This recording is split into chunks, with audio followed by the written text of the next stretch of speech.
咁2019年 Paper 2A 第4條題目啦，咁其實呢條咧，我個人覺得就都真係偏簡單㗎啦，因為咧，其實如果你熟悉咧limited company 嘅 financial statement 嘅話咧，其實就咧通常嗰啲 past paper 就會複雜啲、長啲嘅。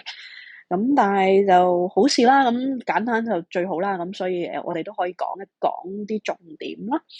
咁咧題目咧其實需要我哋做翻咧就2018年嘅 income statement 啦，同埋咧就年尾2018年嘅 statement of financial position 嘅。咁啊日子就一向都要留意噶啦，咁如是者我哋就真係睇一睇啦。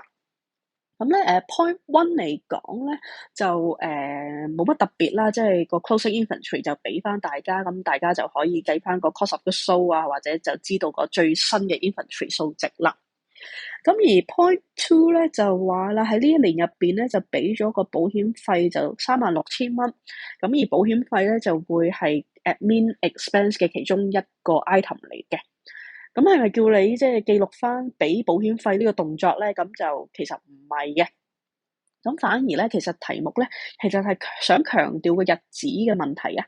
你發覺咧，原來個保險費咧係講緊咧由4月1號2018年去到3月31號2019年 for the year end 31st March 2019。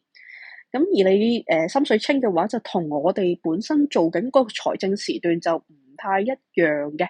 咁所以呢個其實就係考大家對 accrual concept 應計概念嘅理解，同埋調節翻實際應該計算嘅保險費啦。咁所以咧，其實保險費或者 administrative expense 咧就冇咁多㗎吓，應該要扣減翻36,000蚊乘3/12，要扣減翻3個月嘅保險費出嚟嘅。因為咧呢個咧其實係一個prepay expense，係下年2019年嘅財政時段嘅保險費，咁所以咧就要扣減翻個 admin expense 啦，同埋就記錄翻呢個 current access 啦，咁好讓你咧下年就唔會再俾多咗啦。咁第三個 point 咧就調翻轉啦，其實就話有個 audit fee， 有個核數師費用啦，同埋有個 directors fee 董事嘅費用咧，就屬於2018嘅吓，但係就遲啲先俾，就2019先俾。咁又係咧應計概念啦，咁其實屬於2018，咁所以就要計咯。咁但係咧未俾咧，你可以 mark 翻低未俾嘅。咁所以咧呢度調翻轉咧，其實就要加翻1萬，同埋加翻70800蚊嘅。咁但係點樣加喺 admin 度咧？咁其實如果你偷睇咧，就 point four 咧都講得好清楚，就係個 audit fee 同埋 direct fees 咧都係計落 admin expense 度嘅。咁咧，如是者咧就處理翻個 admin expense 啦，應該係多啲噶啦。咁但係未俾嘅話，你咪 mark 低未俾咯。咁所以有個 current liabilities accrued expense 就1萬同埋70800蚊嘅。咁第四個 point 咧，其實仲講到咧就係 depreciation 咧都係 admin expense 嘅一種。咁而咧就要 depreciate 折舊個 equipment 咧就 straight line method 就 useful life 10年。咁大家希望仲記得 straight line method 啦，就係 cost 減個 scrap value 除翻個 number of useful life 啦。咁所以咧冇特別講個 scrap value 可以當0啦。咁所以直接咧就將個 cost of equipment 就除翻10咧就可以。咁所以咧其實就係個336000蚊 depreciation。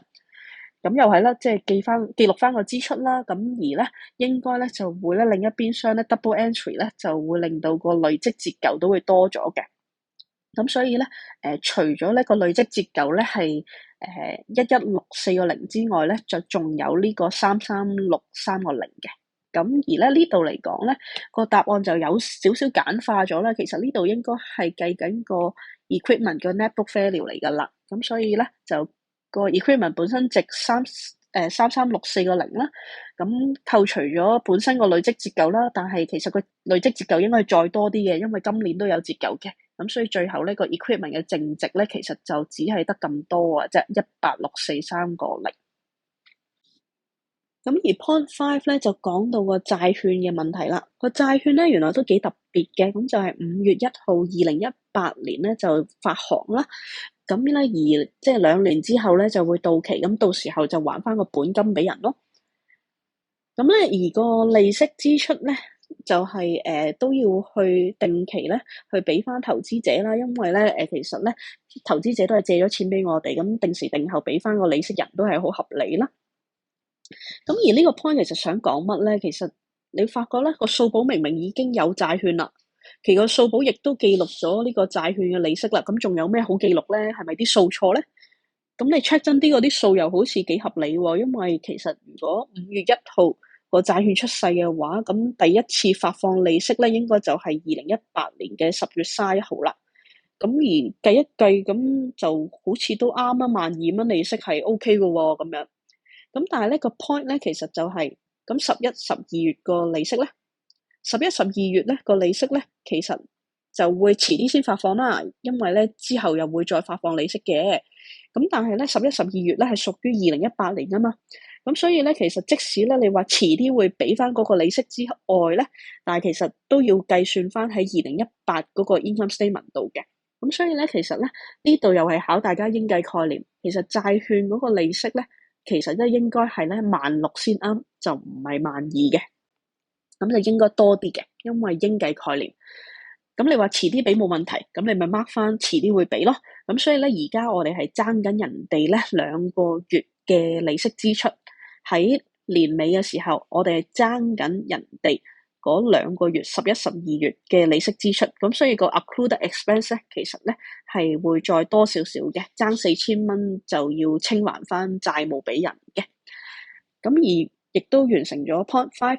咁最後咧，其實就 point 6咧，就關乎咧，就係想儲翻一啲錢落嗰個 general reserve 度做翻一個儲備啦，以備之後嘅公司嘅用途啦，咁樣。